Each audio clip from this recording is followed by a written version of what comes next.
Bonjour à tous. Je vous remercie de participer aujourd'hui, visiblement assez nombreux à la conférence sur, l'emploi public territorial, quelles opportunités, quels débouchés. On va essayer de vous mettre en lien le diaporama, mais on a quelques soucis techniques, donc je vais commencer. Déjà pour vous dire qu'en France, il existe 3 fonctions publiques. La fonction publique de l'État, la fonction publique territoriale et la fonction publique hospitalière, qui regroupent en tout 5,5 millions d'actifs et d'agents publics. Donc chercher un emploi dans une collectivité territoriale, c'est quelque chose d'un peu différent des autres fonctions publiques, puisque c'est venir à la rencontre pardon, d'employeurs dynamiques, plus de 40 000 employeurs, et puis des employeurs qui sont toujours à la recherche d'adaptation avec les besoins de la population. Donc même si l'État reste le premier employeur public, puisqu'il y a 2,5 millions d'agents dans la fonction publique de l'État, la fonction publique territoriale arrive en deuxième position avec 1,9 million d'agents. Alors la fonction publique territoriale, qu'est-ce qu'elle recouvre exactement? Elle recouvre le personnel employé par les collectivités territoriales, donc les communes, les départements, les régions, mais également les personnels des établissements publics de coopération intercommunale que vous connaissez, donc les métropoles, les communautés urbaines, les communautés d'agglomération, les communautés de communes et tous les différents syndicats de communes qui peuvent exister. Et puis d'autres établissements publics comme les CCAS, que vous connaissez aussi certainement, les SDIS, les services départementaux d'incendie et de secours, puisque les pompiers sont des fonctionnaires territoriaux à l'exclusion des pompiers de Paris. Et donc l'emploi territorial, comme je vous le disais, est réparti autour de un peu plus de 40 000 employeurs locaux, donc de la commune rurale de la Creuse jusqu'au conseil régional d'Île-de-France avec plusieurs milliers d'agents. La particularité de la fonction publique territoriale, c'est que les collectivités ont un principe de libre administration. Donc, elles recrutent librement leurs collaborateurs, bien sûr, dans le respect du principe d'égal accès aux emplois publics, et on y reviendra tout à l'heure. Quelques chiffres, donc 72% des agents territoriaux travaillent dans les communes, départements, régions et 17% dans les structures intercommunales. Ces chiffres ont un peu évolué ces dernières années. Il y avait un peu moins d'agents dans les structures intercommunales, mais on le verra, ce sont des structures extrêmement dynamiques en termes notamment de recrutement. Donc choisir de travailler dans une collectivité locale, c'est délivrer un service de proximité à un usager. Donc l'usager, ça peut être des parents d'école dans une crèche, des parents d'école dans une école maternelle ou élémentaire. Ça peut être aussi une personne âgée, et puis des personnes qui viendraient au service état civil, notamment pour faire des papiers d'identité. Donc la palette de services proposés dans les collectivités territoriales est extrêmement large et on y reviendra tout à l'heure. Alors cette proximité avec l'usager, elle s'exerce aussi avec, sous le regard attentif des élus locaux, employeurs, qui sont garants de la qualité du service public rendu dans leur collectivité. Donc c'est l'une des particularités, si vous êtes amené à travailler dans la fonction publique territoriale, vous aurez cette proximité tant avec l'usager qu'avec l'élu qui sera votre employeur. Alors, je vous le disais, les employeurs territoriaux sont des employeurs dynamiques. Pourquoi? Puisqu'il y a eu plusieurs modifications du monde des collectivités territoriales ces dernières années et un rapport parlementaire qui a été publié en février 2019 pointait encore des évolutions et des enjeux auxquels allaient être confrontées les collectivités territoriales dans ces prochaines années. Donc là, le premier enjeu, c'est une transition territoriale puisqu'il y a encore actuellement au Parlement une loi de modification de la décentralisation, la fameuse loi 3DS, ex-loi 4D, qui sera examinée à l'Assemblée nationale au mois de décembre, qui va redistribuer les rôles de chaque collectivité territoriale et leur champ de compétences et leur mode d'action. Également une évolution normative, puisque les collectivités territoriales ont à mettre en œuvre différentes réformes juridiques dans n'importe quel domaine. Les précédentes années, nous avons eu la mise en œuvre du RGPD, de la protection des données, les marchés publics qui ont été réformés en 2016, la réforme de l'urbanisme, la santé, le développement économique, une grosse réforme en matière RH avec la mise en œuvre de la loi de transformation de la fonction publique du 6 août 2019. Et puis, nous aurons une autre réforme financière, cette fois-ci au 1er janvier 2024, la mise en œuvre d'une nouvelle instruction budgétaire, la M57. Une transition écologique, énergétique, digitale et numérique qui amène aussi les collectivités à revoir leur politique publique et la gestion de leurs services. Une évolution démographique, hein, avec le vieillissement de la population et les attentes nouvelles des nouvelles générations. Et puis une contrainte économique, puisque quel que soit le type de collectivité, quelle que soit sa taille, il y a derrière, un contexte de maîtrise de la masse salariale, qui constitue une priorité dans les politiques, notamment de recrutement. Les créations de postes sont devenues plus faibles ces dernières années, puisque les collectivités ont vraiment axé leur politique de recrutement sur les départs notamment à la retraite qui sont très nombreux, puisque nous avons à peu près 40 des fonctionnaires territoriaux qui partiront à la retraite, sous un objectif de 10 ans. Donc vous voyez malgré tout beaucoup d'opportunités et c'est pour ça qu'on voulait axer cette conférence également sur ces opportunités qui sont ouvertes aux candidats qui viennent notamment du secteur privé.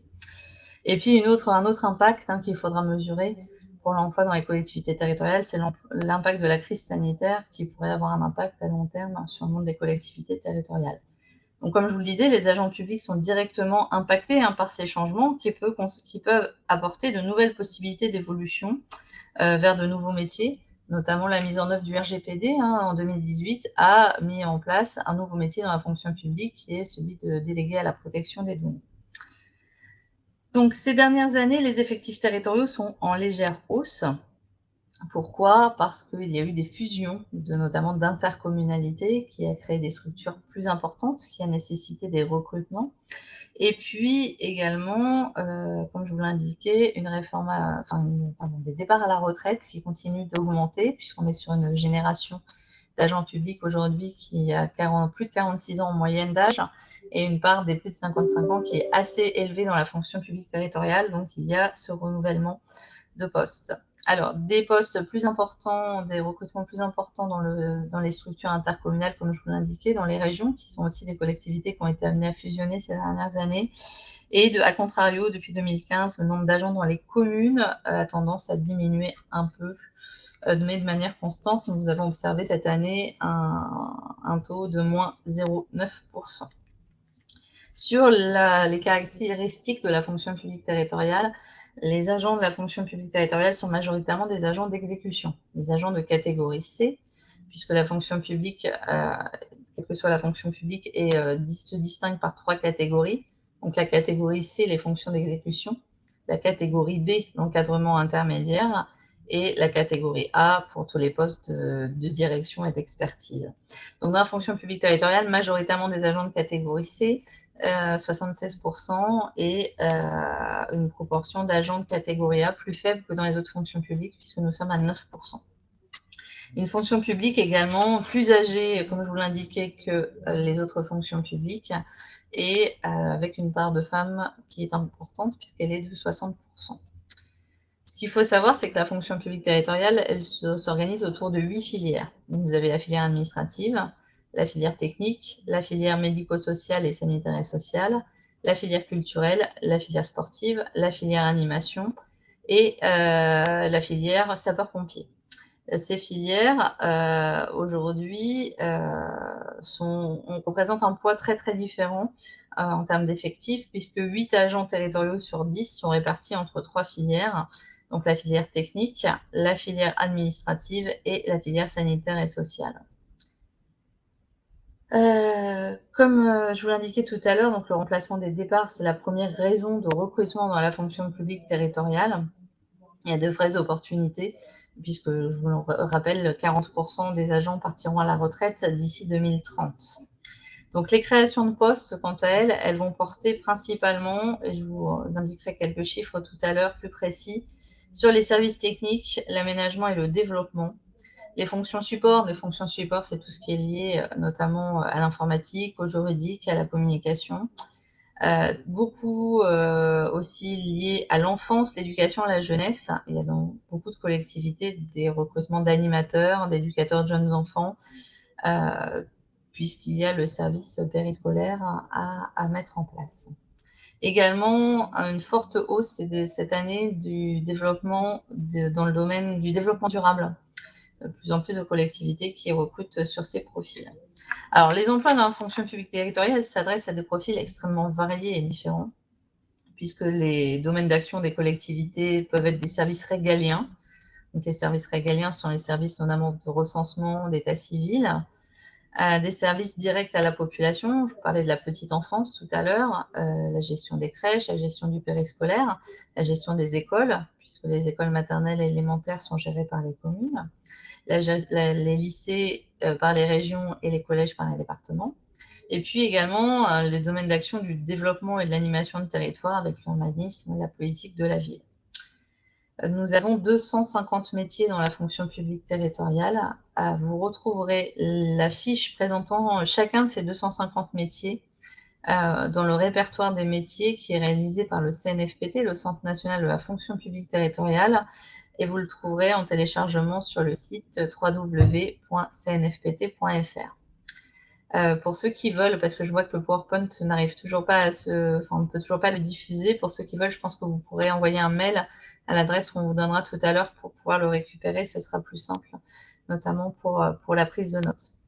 Alors, 250 métiers, je vais vous en présenter quelques-uns. Travailleur social, puisque dans nos CCAS, nous avons, ou dans nos départements, des agents qui font un métier de travailleur social.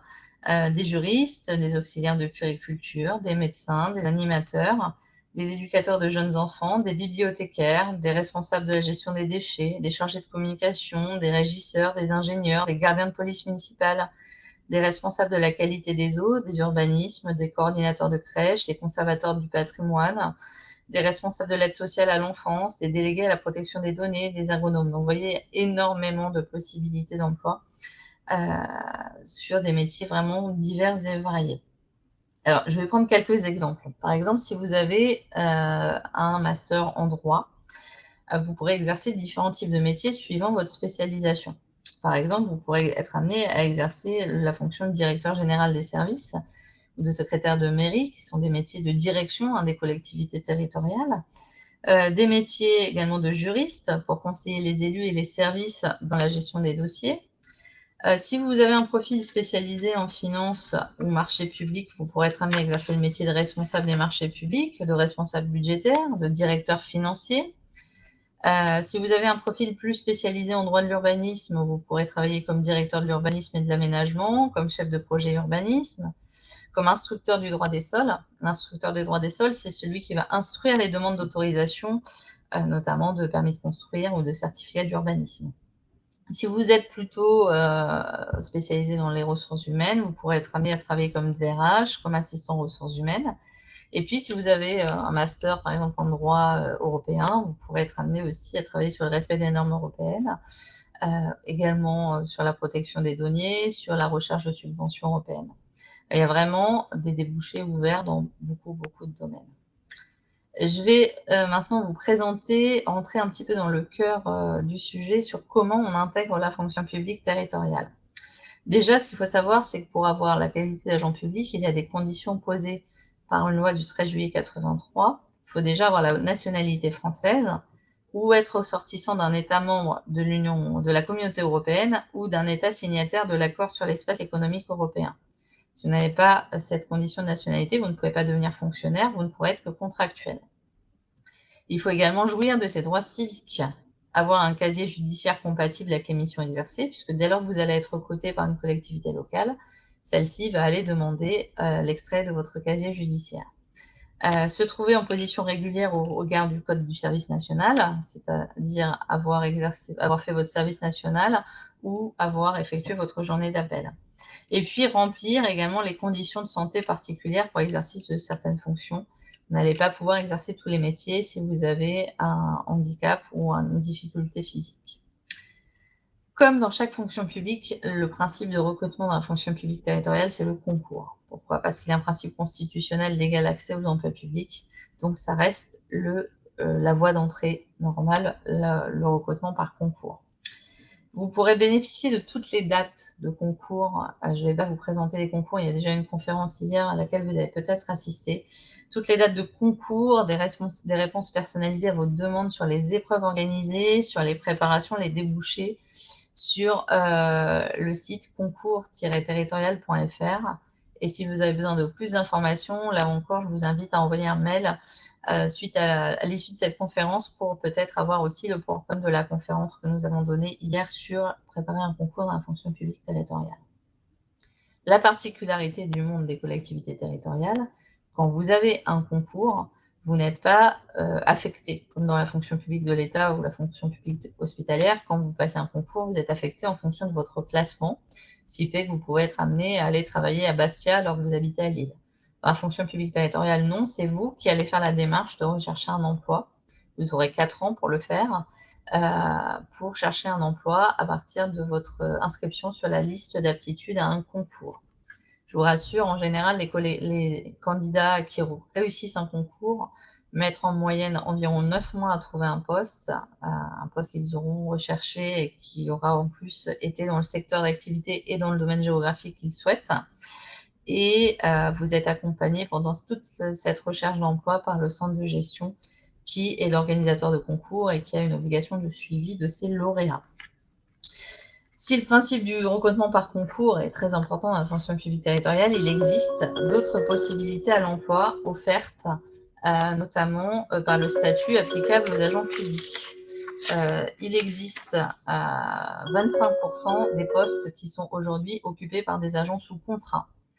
Les possibilités de recours au contrat dans la fonction publique territoriale, c'est un primo-recrutement par CDD.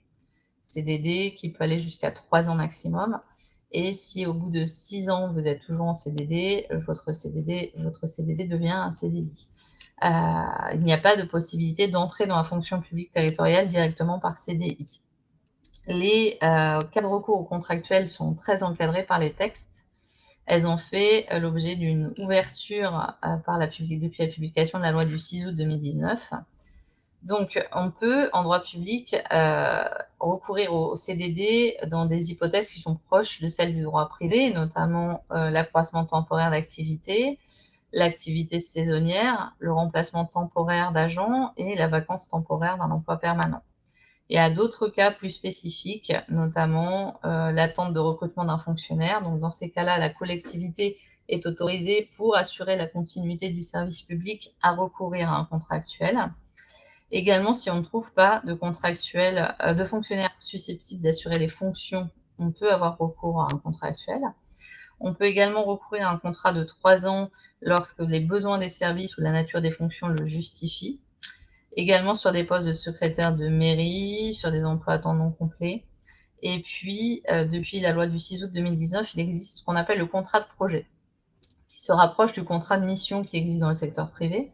Le contrat de projet, il est d'une durée de 1 à 6 ans et il est conclu avec quelqu'un qui va avoir un projet ou une opération identifiée à mener, et l'échéance du contrat sera la réalisation de ce projet ou de cette opération. Il y a d'autres cas également de recrutement par CDD qui sont prévus pour les personnes en situation de handicap, pour les collaborateurs de cabinet ou d'élus, sur les emplois de direction et aussi pour les personnes qui souhaiteraient passer un concours. C'est ce qu'on appelle le contrat de préparation au concours, le PRAB. Pour les concours de catégorie A et B, vous avez la possibilité de passer un contrat qui est une forme en fait d'alternance où vous préparez le concours tout en vous préparant au monde des collectivités territoriales. Et également, l'apprentissage est ouvert dans la fonction publique territoriale jusqu'à 30 ans. Et quel que soit le niveau de diplôme préparé, là, il y a beaucoup d'apprentis qui sont au niveau master, qui sont recrutés par les collectivités territoriales. À côté de ce recrutement par concours et ce recrutement par contrat, nous avons une spécificité en fonction publique territoriale, c'est que nous avons sur certains emplois de catégorie C, la possibilité, collectivité territoriale, de recruter sans concours et sans contrat, ce qu'on appelle le recrutement direct, sur les postes d'adjoint administratif, d'adjoint du patrimoine, d'adjoint technique des établissements d'enseignement, d'agent social, d'agent d'animation. Au plus bas du cadre d'emploi, le grade le plus bas, il y a la possibilité d'être recruté directement sans concours. Et dans ces cas-là, vous êtes stagiairisé pour une période d'1 an et si à l'issue d'1 an, le stage se passe bien, vous êtes titularisé dans la fonction publique territoriale. Quel que soit le mode de recrutement qui va être mis en place, de tous les cas, les collectivités territoriales sont obligées de déclarer leurs vacances d'emploi. Et les offres d'emploi sont diffusées sur un site national qui s'appelle emploi-territorial.fr. C'est le site qui regroupe l'ensemble des annonces de la fonction publique territoriale. Il y a à ce jour un peu plus de 18 000 offres recensées sur tout le territoire et ce site est mis à jour tous les jours. Il y a près de 7 offres d'emploi sur 10 qui vont concerner les filières administratives et techniques. C'est pas une surprise puisque je vous le disais tout à l'heure, 80 des agents travaillent dans ces 2 filières. 48 des offres sont à l'initiative des communes, donc c'est une proportion assez faible puisque les communes emploient aujourd'hui 53 des effectifs. En effet, on a constaté depuis 2014 une légère diminution des offres publiées par les communes au bénéfice des structures intercommunales et des régions. Je vous le disais tout à l'heure, du fait des fusions, notamment intercommunales et régionales, il y a une augmentation de la taille de ces dernières, des transferts de compétences, ce qui fait qu'elles sont aujourd'hui assez dynamiques en termes de recrutement. Aussi, une concentration des offres dans les communes de plus de 5 000 habitants. C'est-à-dire que celles qui ont moins de 5 000 habitants recrutent beaucoup moins, évidemment, que celles qui sont de taille plus importante. Sur les modes de recrutement, je vous l'indiquais tout à l'heure, la possibilité de faire du recrutement direct. Une nomination sur 4 est un recrutement direct. On a 76 de catégorie C. Les collectivités ont vraiment majoritairement recours à ce dispositif de recrutement direct sur les 6 cadres d'emploi que j'explicitais. Sur les nominations de contractuels, elles sont importantes. En primo-recrutement, on est à 38 de recrutements qui se font sur la voie contractuelle, alors qu'en définitive, les contractuels représentent 25 au plus des effectifs. Pourquoi? Parce qu'une collectivité va peut-être faire le choix de recruter quelqu'un comme contractuel, lui demander de passer le concours, et ce qui fait qu'on va avoir cette réduction de pourcentage à terme, puisque les personnes qui auront été recrutées comme contractuels passeront les concours et deviendront fonctionnaires. Sur les offres, aujourd'hui, on est sur une publication qui dure entre 35 et 50 jours. Ça peut paraître assez long, 50 jours, mais on a certains métiers qui font en tension, on y reviendra tout à l'heure, ce qui explique que cette durée peut être sur certains métiers un peu plus longue.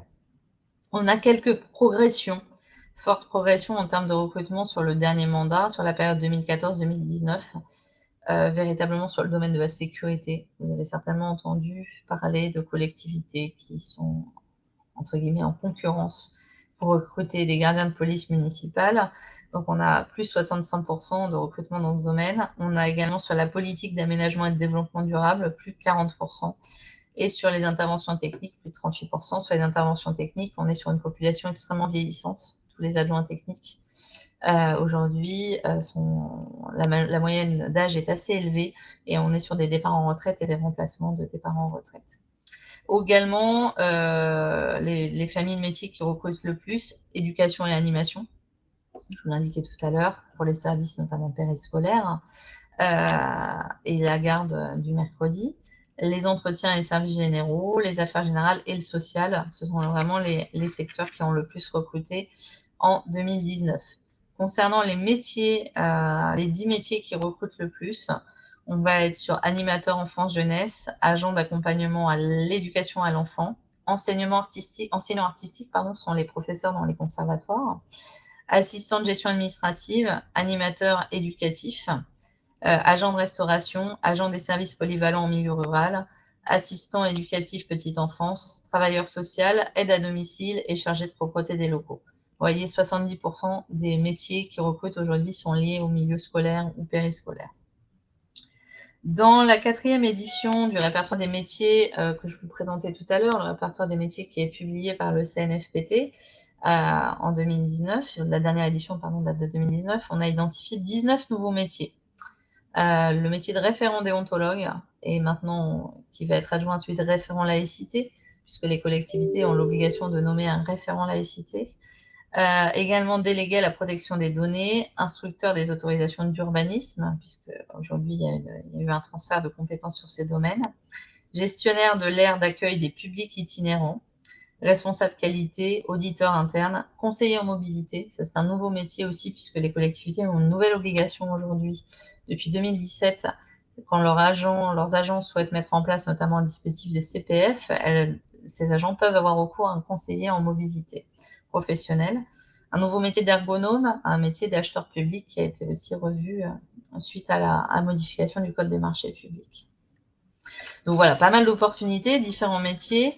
Et je voudrais conclure aujourd'hui cette présentation pour vous parler des métiers en tension, des métiers pour lesquels il y a énormément de collectivités qui ont des difficultés de recrutement, soit par manque de candidats, soit par des profils complètement inadéquats. Aujourd'hui, comment on repère les métiers en tension? On va constater que les offres d'emploi sont publiées plus souvent, et plus longtemps surtout. Et les tensions, elles sont accrues sur un poste important aujourd'hui dont les collectivités ont besoin, et notamment les plus petites d'entre elles, le poste de secrétaire de mairie, qui est un poste qui porte mal son nom. En fait, un secrétaire de mairie, c'est un directeur de collectivité territoriale, mais dans une petite collectivité. Donc, c'est une personne qui est amenée à faire de l'urbanisme, des marchés publics, du juridique, de la représentation élue, de l'accompagnement des élus au quotidien, de l'état civil. Donc, c'est un poste extrêmement polyvalent, extrêmement intéressant. Et si certains d'entre vous sont intéressés par ce métier, je les invite à se rapprocher et de leur centre de gestion de leur département. Vous trouverez les coordonnées sur le site internet fncdg.com et également de Pôle emploi, puisqu'il y a des formations qui sont proposées à des personnes qui souhaiteraient intégrer ce métier polyvalent de secrétaire de mairie. On a également un métier en tension, celui d'assistant ressources humaines, le métier de policier municipal, qui est en constante également tension du fait d'une certaine concurrence entre collectivités et puis d'un nombre d'agents qui partent en mobilité dans d'autres fonctions publiques. Et puis, sur certains autres métiers, on souffre de la concurrence avec la fonction publique hospitalière, notamment dans tout le domaine médical et médico-social. Alors, parmi les métiers les plus recherchés, les plus en tension, nous avons évidemment travailleur social, agent d'accueil petite enfance, aide-soignant, infirmier, médecin, enseignant artistique, secrétaire de mairie, policier municipal, comme je vous l'indiquais, également animateur enfance jeunesse, agent de service polyvalent, donc ce sont des agents qui sont amenés à faire plusieurs types de métiers, et assistant éducatif petite enfance. Je voudrais conclure cette présentation en vous citant les 4 qualités qui nous paraissent indispensables pour travailler dans le secteur public. La première, c'est le sens de l'intérêt général. On fait le choix de travailler dans le service public et on doit avoir ce sens de l'intérêt. La volonté de se mettre au service des citoyens, très important. La polyvalence, puisque le monde des collectivités territoriales est en constante mutation. Et le goût du travail avec les élus locaux. Voilà ce que je pouvais vous dire. Je vais peut-être avoir un peu de temps, Charline, pour répondre à quelques questions.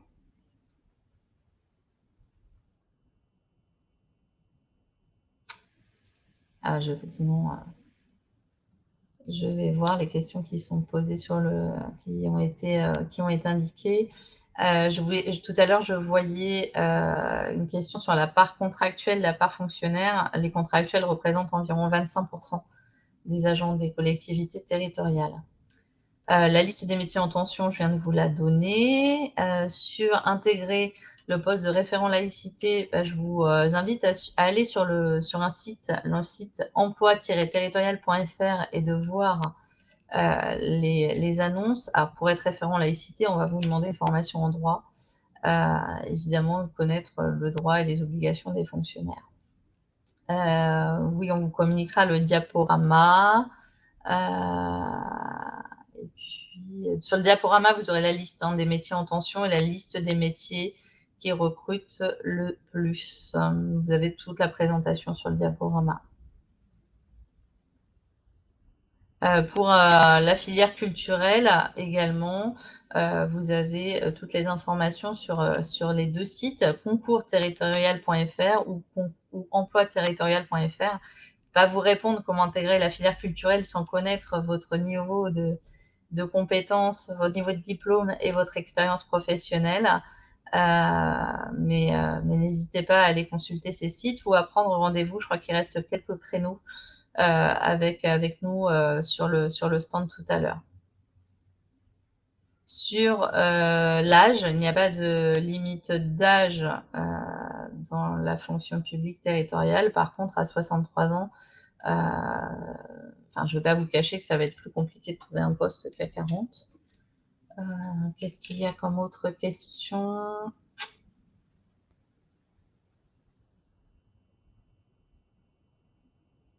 Sur la coopération internationale, là, je vous invite à vous rapprocher surtout des grandes collectivités et plutôt du ministère des Affaires étrangères. Dans les collectivités territoriales, il y a peu de postes sur la coopération internationale, à part peut-être la communauté, les grosses communautés urbaines comme celle d'Alsace ou de Strasbourg.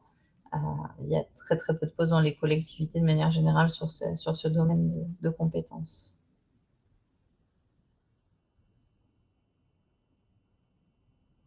Je ne vois pas d'autres questions. Je vous rappelle que vous pouvez envoyer votre adresse email à la coordinatrice de la conférence et à Top Recrutement pour avoir le PowerPoint qu'on transfère. Alors, sur la FNCDG, donc nous sommes l'association qui représente l'ensemble des centres de gestion. Un centre de gestion, qu'est-ce que c'est ? C'est un établissement public qui existe dans chacun des départements, sauf en Île-de-France. En Île-de-France, ils sont interdépartementaux, à part pour la Seine-et-Marne. Et cette structure accompagne les collectivités en matière toute la gestion des ressources humaines, du recrutement jusqu'à la liquidation de la pension de retraite des agents. Ils vont exercer énormément de compétences, l'organisation des concours, la gestion des offres d'emploi, la gestion des dossiers de carrière, de l'évolution de carrière des agents, également le référent déontologue pour les collectivités, l'aide statutaire et juridique, voilà, enfin tout un tas de missions, et également des missions dites facultatives comme la médecine préventive, les services de remplacement d'agents quand il y a des agents malades dans les collectivités. Il y a tout un tas de panels et vous avez toute la présentation également sur notre site internet. Alors sur les fourchettes de salaire, je ne peux pas vous les donner parce que tout dépend également tout dépend de votre niveau de diplôme sur les catégories et du cadre d'emploi. Après, il faut savoir qu'il y a une reprise des services si vous étiez contractuel venu du privé, mais ça se calculera au moment où vous pourrez être recruté et on fera des simulations.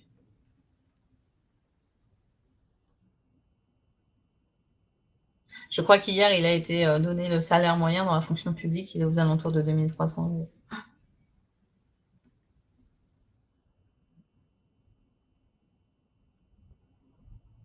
Alors, le site pour les recrutements, c'est emploi-territorial.fr. Vous avez toutes les offres des collectivités territoriales pour postuler directement auprès des collectivités territoriales. Alors, le mail pour réserver un rendez-vous individuel, vous avez, je crois, sur la plateforme des créneaux qui sont proposés. Il doit en rester 3 pour cet après-midi. Sinon, vous pouvez écrire à secrétariat@fncdg.com. Des postes dans le commerce, le commerce, c'est quand même un domaine assez éloigné du monde des collectivités territoriales. Ce que je vous propose, c'est d'essayer de regarder donc sur le site Emploi territorial, vous avez une possibilité de recherche par mots-clés et de voir notamment ce qui pourrait être intéressant pour vous si vous avez travaillé dans le commerce, c'est peut-être le développement économique.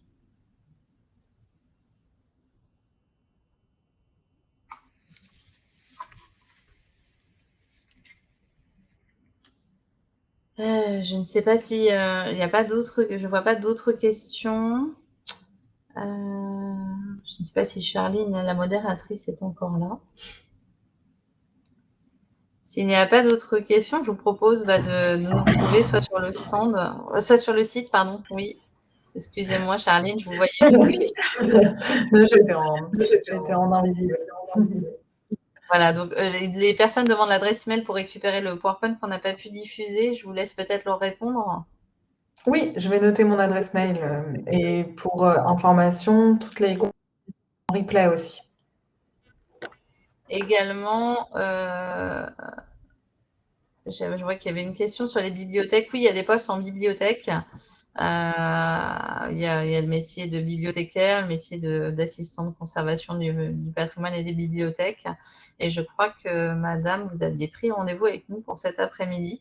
Si ce n'est pas le cas, je vous invite à le faire. On pourra voir avec vous sur votre profil ce qu'on peut vous conseiller. Nous, on a accepté la demande de rendez-vous, donc je ne sais pas pourquoi ça bloque sur la plateforme. Je vous invite en tout cas, nous, on l'a accepté, la demande de rendez-vous.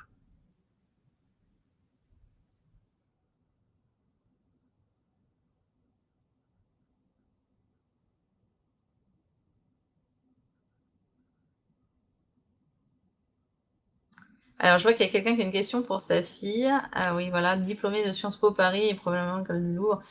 Pour les questions plus individuelles, comme je vous le disais, il reste quelques créneaux. Je vous propose de prendre rendez-vous avec nous cet après-midi. Oui, sur Sciences Po Paris, École du Louvre, Histoire de l'art, il y aura peut-être oui, on peut trouver des débouchés, notamment si elle passe le concours de conservateur du patrimoine et des bibliothèques ou de bibliothécaire. Voilà. Il y a des postes, en effet.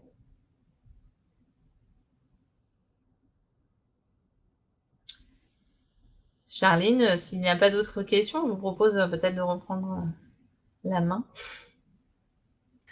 Alors, si vous avez terminé, qu'il n'y a pas plus de questions, alors on va fermer la conférence. Donc, Merci à merci tout le à monde. tous.